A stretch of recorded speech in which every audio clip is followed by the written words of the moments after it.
Perception is an invisible force, one that lives in our minds. But the effect of our perceptions are anything but invisible, since they determine what we think, say, and how we act. In this way, this invisible force of perception has influenced the course of history. In the 18th century, we believed that Africans were less than human, and we made them slaves and denied their human rights. Our perceptions were wrong. They were based on lies, and innocent people paid the price. In the 20th century, we failed to respond to the plight of millions of people because international politics and the media define North Korea by high politics, rather than the North Korean people. Our perception was determined by the political rhetoric of the Cold War, and has been that way ever since. North Korea is a regime arming with missiles and weapons of mass destruction. States like these and their terrorist allies constitute an axis of evil, arming to threaten the peace of the world. If you live in North Korea, the big news you would have learned today is you have a new First Lady. Put it another way, Kim Jong-un is off the market. This perception has allowed the atrocities of the regime to go unnoticed.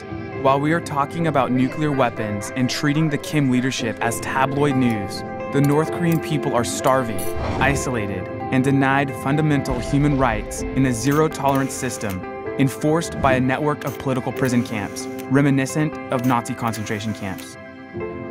The regime aims to isolate its people by trying to control all information going into and out of the country, and punishes anyone who attempts to learn about the outside world. This is not history.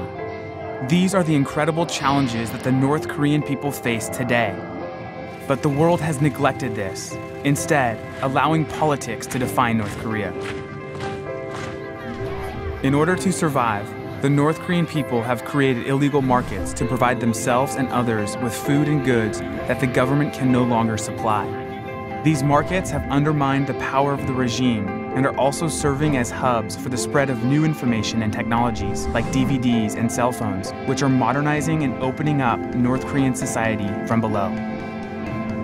Together, these people-driven events are spreading new ideas and creating new pressures for change, challenging the regime's ability to keep the people isolated. Shift is happening in North Korea. This is what we should be talking about. This is what the media should be reporting on, and this is what politicians should be focused on. Why? Because more attention on the nuclear weapons stalemate or the North Korean regime is not going to lead to solutions. Shifting the way the public thinks about North Korea allows for far more progress to be made. The North Korean people can be supported. We can help empower their efforts to push for change and increasing freedoms, and their stories can be told wide and far until North Korea is defined by its people. If we, in the outside world, shift our focus from the high politics to the people and come alongside them in their struggle, then liberty in North Korea will not be impossible. It will be inevitable.